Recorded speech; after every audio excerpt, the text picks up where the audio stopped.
Folks, resistance from within Democratic ranks is ultimately what's caused the progress in the Build Back Better legislation. Democrats like West Virginia Democrat like Joe Manchin and Kyrsten Sinema have both said they did not for this bill.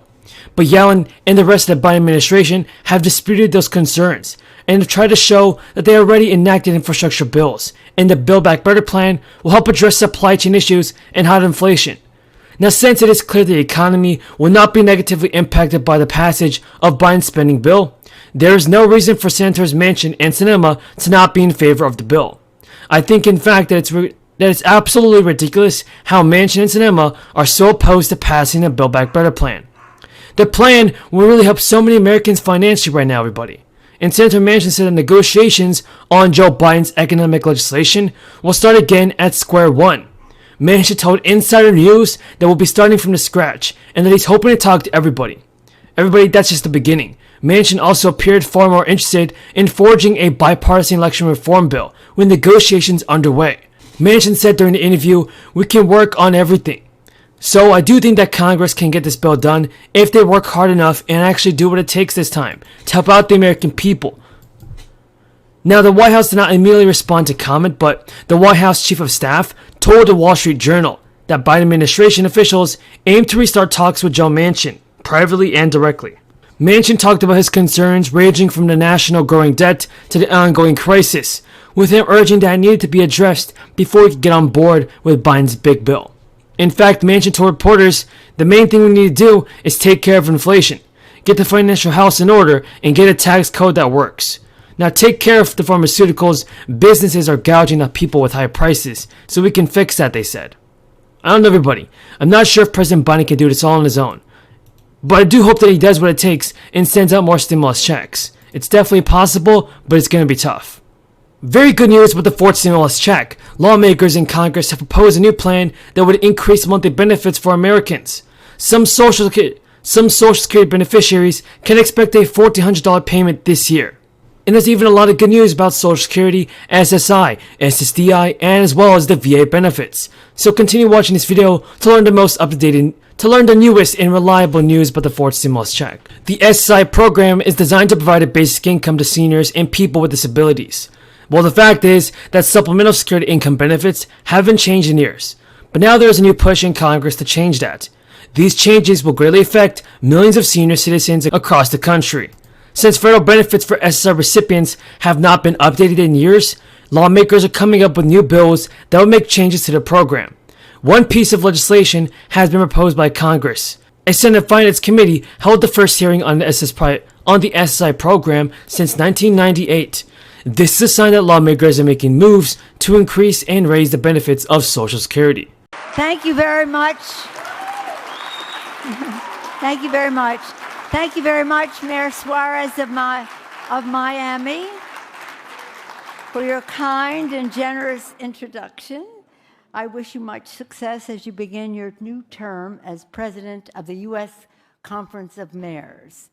As Speaker of the House, it is my great honor to bring greetings from the Congress to America's mayors for your 90th winter meeting. It's a special privilege to join today's program alongside Secretary Mayorkas and the newly elected Mayor of New York, Mayor Adams. Isn't it exciting to have a new mayor in the midst? All of the mayors here, I thank you for your strong, steadfast leadership over the last 2 years on the front lines of the pandemic. Our nation remains in awe of how you all turned the anguish in our communities into action to save lives. While she could not be with us today, I'm proud of Mayor San Francisco, London Breed, for her remarkable work to keep our city safe. And to all of you, we need to work together to continue to battle the virus. How wonderful it is that we can safely gather for this meeting in person. And that's thanks to the leadership of your CEO and my friend of many years, Tom Cochran, and the terrific work of the entire conference team. Thank you to the staff. Thank you. Today, I come here officially officially on behalf of the House of Representatives, a body that boasts more than 30 former mayors in our ranks. I also come here personally as the proud sister and daughter of two mayors of Baltimore, Thomas D'Alessandro Jr., Thomas D'Alessandro III. So I have seen firsthand how your success is the foundation of America's success. With no buffer between you and your communities, you have the intimate understanding of the problems people face, hearing their concerns, whether in the grocery store or attending church services. Many people know who the President of the United States is, and the only other public official they know is who is the mayor of their city. Nothing in between. So you're the one they turn to. In doing so, you are the stewards of the hopes of our families, the talents of our workers, and the dreams of our children. Indeed, it is a testament to the experience and expertise of America's mayors that President Biden chose 4 former mayors to serve in his cabinet. Secretary Marcia Fudge, Secretary Marty Walsh, Secretary Tom Vilsack, Secretary Pete Buttigieg. And another former mayor, Mitchell Andrew of New Orleans, he's leading in bringing the benefits of our bipartisan infrastructure law to communities across the country. And by communities, I mean cities and towns across the country. Today we mark a proud anniversary. 1 year ago today, Joe Biden and Kamala Harris were sworn in as President and Vice President of the United States.